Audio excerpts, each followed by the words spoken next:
Hey everyone, my name is Alyssa Leschke. My presentation is about the trip I took to Canada with my family. I was about 5 or 6 years old when I went on this trip, so I'm actually really surprised that I still remember it.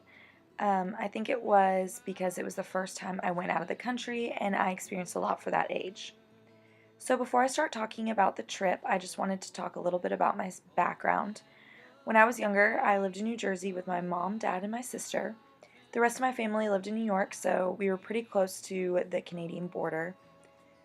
My parents planned this trip with my grandparents, who we call Oma and Opa. They are from Germany, which is why I put the German flag in my presentation. And my Oma, or Oma and Opa, means grandma and grandpa in German. The people that we stay with during this trip are German as well, so it was really cool to be around this and learn about this different culture when I was younger. So the first part of the trip consisted of getting across the border. I remember sitting in the back seat of the car, kind of scared, just because I've never experienced anything like this.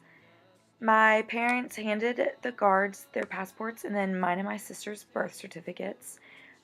Keep in mind, my Oma and Opa weren't with us at this point. They were meeting us halfway through the trip.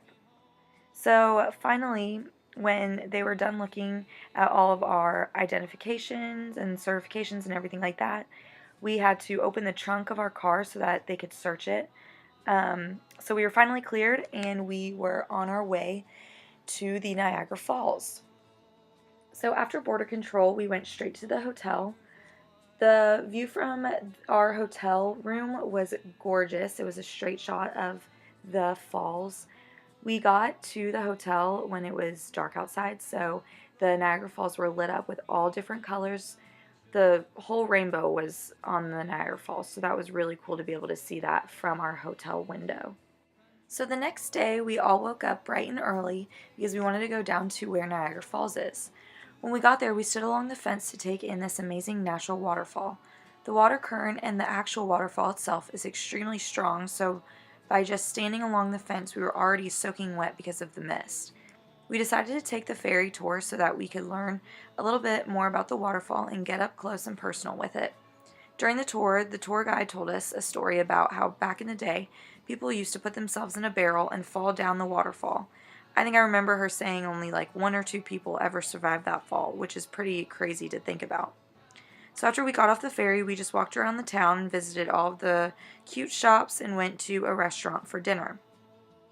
The next day, we meet up with my Oma and Opa and we drive to Lake George, which is also in Canada. We stayed with some family friends who own a cabin right on the lake. The cabin was really cool and rustic, and it was made entirely of wood. The only thing bad about the cabin was that the tap water from the faucets was water from the lake. One night when my sister and I were about to brush our teeth, my sister runs the lake water onto her toothbrush. She was so tired from being on the lake all day that she didn't realize what she did and started brushing her teeth. I was laughing so hard because all of a sudden she starts spitting everywhere because she finally realized what she had done. We stayed up all night laughing about it because we thought it was so funny. The next day on the lake was a really memorable day. My sister and I both learned how to water ski. It wasn't as hard as I thought it would be, which is surprising because I was so young. I ended up getting up on the skis the very first time I tried, and I felt so cool because everyone was cheering me on and taking pictures. Now I could say that I learned how to water ski for the first time in Canada. So that is my story about the first time I went out of the country. I'm so glad I still remember it because that was one of the most fun trips I've ever been on.